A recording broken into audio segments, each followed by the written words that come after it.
what's going on? Nervous? Why? I'm a narcissist. It's Hollywood, baby. I don't need your business. Thanks. Yeah. People will wait in line to see. I'm the hottest person in the world. What the Yeah. Girl, you are not ready for this mess because the drama brewing behind the curtains of the Evita revival is hot. Word on the street is there's an audio file floating around. Yes, you heard that right. An audio file allegedly capturing Rachel Zegler in a full-on meltdown during rehearsals. And honey, if this thing is real, it explains everything. The eerie silence from the director, the constant delays, the mysterious walkouts. This ain't just some diva moment. It might just be the final nail in Rachel's theater comeback. I mean, the first cartoon came out 85 years ago, and so to be able to, 85 years later, be the first Disney live-action version of that is so incredible. One insider didn't sugarcoat it. This wasn't just a rough day at work. It was the kind of chaos that has people seriously questioning whether casting her was a huge mistake. The audio, it's still hidden from the public. No links, no clips, just whispers.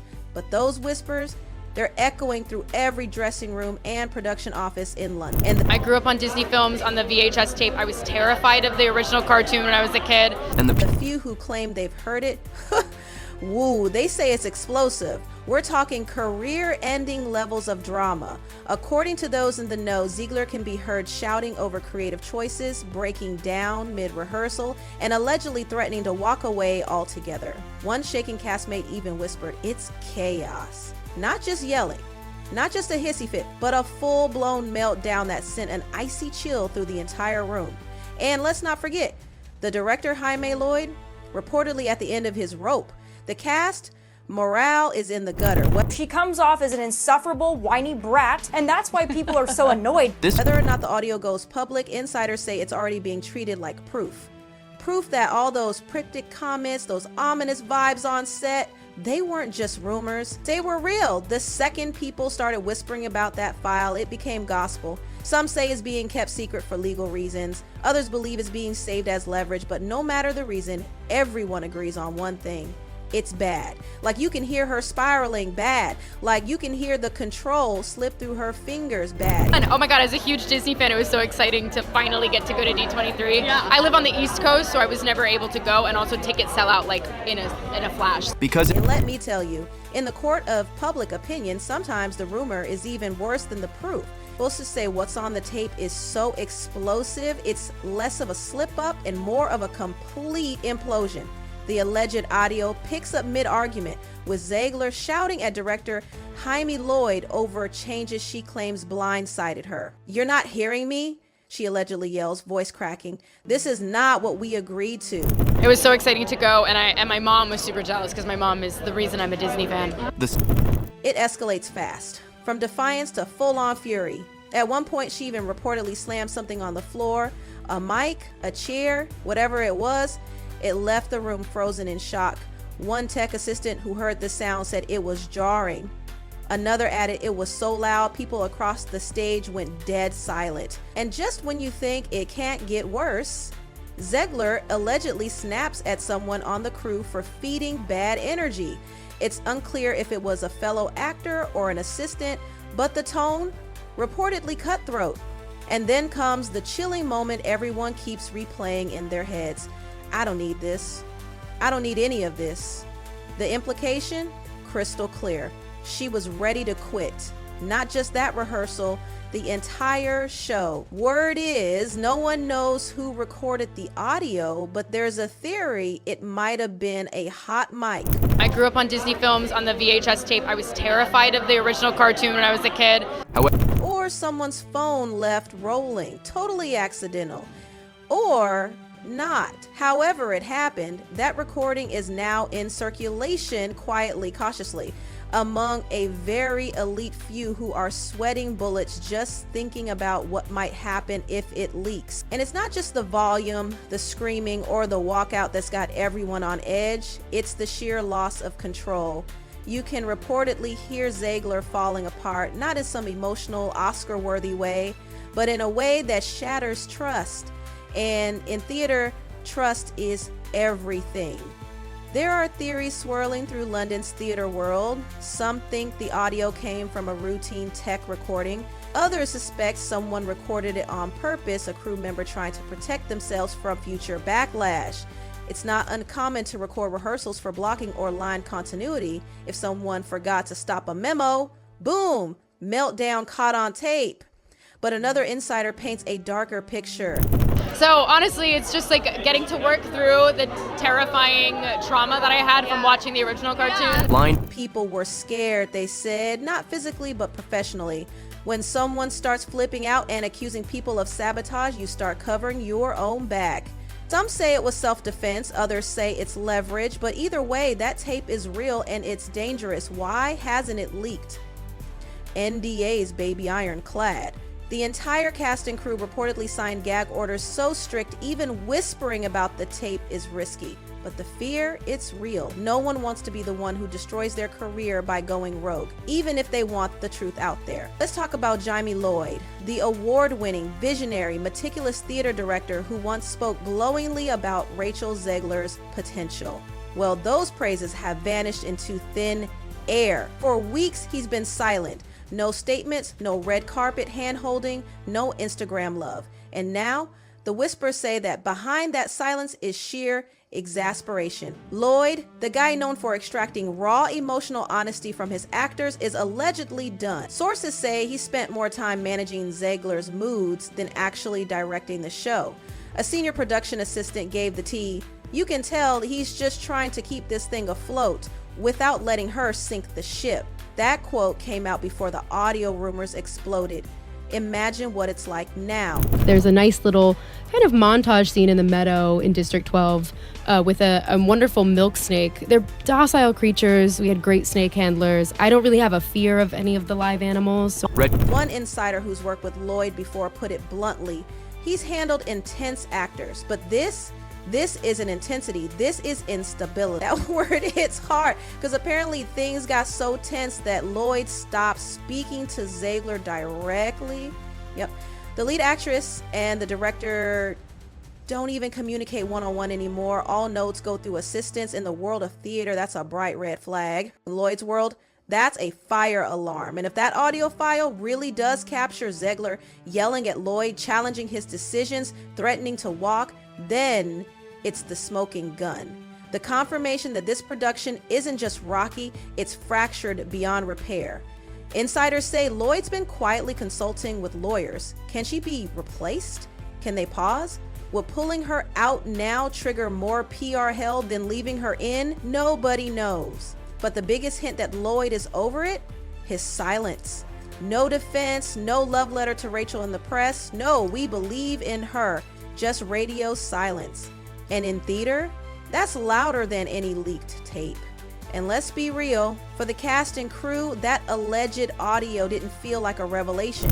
Rachel, can you tell us a little bit about your version of Snow White? Yeah, I mean, Snow White is the girl you remember, but she's definitely made for the modern age, and there's such an emphasis on what it really means to be the fairest of them all. And it felt like validation. It confirmed everything they've been living through for weeks. One ensemble member reportedly said, "You could feel it building. Every day we were waiting for something to explode. And when someone finally whispered there was a recording, no one even flinched." Yeah, that tracks, they said, because everyone saw it coming. Behind the scenes, it's been chaos. Castmates walking on eggshells. Some days Zegler shows up in full diva mode, aloof and unreachable. Other days, she's weeping, overwhelmed, demanding space to feel her feelings.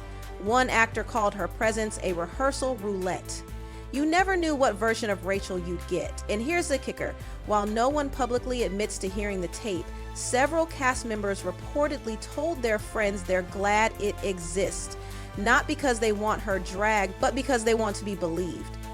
They want people outside that rehearsal room to see what they've been enduring. Now, understudies are updating their resumes. Agents are on standby. Backup plans are being made in quiet panic. It's not about loyalty, one swing performer reportedly said. It's about survival. And then there's the resentment, not just toward Rachel, but toward the leadership that protected her. A tech crew member allegedly asked how many red flags did they need before someone stepped in, and now that the recording is supposedly making the rounds, that question's more pressing. And to everyone who hates when I win, the winged victory came to the Louvre in pieces, and people still line up to see her. Oh my God. And I can only hope What does that mean? that despite my flaws and despite my cracks and my breaks, and there are many of them, that at every premiere and everything I do, Than ever. Because what's devastating about this situation isn't just what Rachel Zegler allegedly did, it's how unbranded it is. It's how the meltdown perfectly aligns with a pattern we've seen again and again. Let's rewind to the Snow White press tour. Remember that? The smug interviews, the shade toward the original film, the I'm too feminist for fairy tales energy. Critics said she was just young and inexperienced, but now it looks more like a warning sign we all ignored. Then came the Evita drama, allegedly storming off, refusing direction, accusing the creative team of not honoring her vision. And every time she spun the narrative, framed the backlash as misogyny or misunderstanding. Never reflection, always deflection. Even when the Snow White re-release flopped hard, reportedly pulling in just $50, 0 cents per screen, she didn't own it. She called out the metrics instead, blamed the way we measure success. There was always someone else to point at. But now, with this audio, that narrative is collapsing. If it really shows her yelling at the director, storming off, berating crew, it's not hearsay anymore, it's receipts. Because in showbiz, once you're caught on tape, your voice, your fury, your ego, that's it. That's not misunderstood passion. That's a reputation killer. So let's talk about what's happening outside that cursed rehearsal space. Because Hollywood, it's watching, and not with curiosity, with dread. One casting associate in LA spilled the tea to a colleague. Everyone's watching Evita, but not to buy tickets. They want to see if it collapses. The whispers, the walkouts, the audio. It's all part of the calculus now. Studios are reportedly backing off. No one wants to be the next poor soul trying to rein in Rachel Zegler mid-production. There are too many stories now, one insider confessed, and the alleged tape, it's gasoline on a fire that was already out of control. Another agent off the record admitted something even more brutal. Clients who once begged to work with Zegler, quietly pulling back. She was supposed to be the future, the agent said. Now, she's a warning. Why risk it? There are other young actresses out there, equally talented, way less drama. Because it's not just about talent anymore, it's about workability. Zegler's name now comes with a side of friction, meltdowns, directors in crisis, and that's not just bad PR. That's dangerous. In a climate where budgets are tight and reputations are everything, studios want easy, not explosive, not unpredictable, not viral for the wrong reasons, especially not a meltdown that goes from backstage secret to front page scandal overnight. And here's the part that should scare Zegler's whole PR team. What if the audio actually leaks? Like for real, not speculation, not whispered summaries, but the actual raw, unfiltered, unedited recording. Dropped on Twitter, uploaded to Reddit, shared in some group chat that spirals into the mainstream in hours. Because when that happens, oh honey, it's over. In minutes, that file would go viral. Headlines would explode. YouTubers, bloggers, gossip TikTokers, they'd sink their claws into every second of that meltdown. They'd analyze the inflection in her voice, the exact moment she snapped, the item she slammed, the person she berated. And then the narrative would shift from maybe she's just passionate to she's volatile, from she's young to she's uninsurable. And once that happens, there's no apology good enough. No crying on a podcast redemption arc strong enough. No be kind caption soft enough to clean up that mess. It would be brutal, instant, a career wildfire. She had the charisma, the vocals, the Spielberg nod. She was launched into stardom with the kind of push that most actors only dream of. She didn't even audition for her breakout role. She manifested it on Twitter. But now, that dream debut is buried under a mountain of drama. From awards season hopeful to red carpet headache, from Spielberg's muse to the girl you can't trust on a rehearsal floor, from breakout star to backstage disaster. So here we are. Leaked or not, the existence of the audio has already reshaped the conversation around her. It's the ghost that haunts every production meeting she's mentioned in. It's the file no one has, but everyone has heard about. And if it does leak, let's be very clear, this isn't just another PR crisis. This is legacy defining. We're talking scorched earth, a career redefined not by her talent, but by her temper, by what she didn't say publicly and what she allegedly screamed behind closed doors. So, can she recover? Here's the thing, anyone can recover. Hollywood loves a comeback, but only if you take accountability. Only if you shut up, disappear, and do the work. Not a notes app apology, not a podcast with fake tears, not another Instagram carousel about healing. No. What Rachel Zegler needs right now? Silence, humility, growth. She needs to disappear from the spotlight, not to cook up a rebrand, but to reflect, to listen, to actually own her mistakes. Stop spinning them. Stop playing the misunderstood card. And maybe, just maybe, come back when she's learned how to lead without crumbling, how to collaborate without clashing, how to be present without being the problem. Because right now, no matter how gifted she is, the reality is this: she's become the storm people fear on set, the one everyone whispers about, the "I told you so" of casting rooms. And if that audio sees daylight, she won't be remembered for her roles. She'll be remembered for the rehearsal room meltdown that echoed across continents. A legacy reduced to a leak. So, what do you think? Would leaked audio be the end of Zegler's comeback, or just another act in the drama? Drop your thoughts in the comments below, smash that like button, subscribe for more exclusive tea, and keep watching, because the next video, you won't believe what's coming next.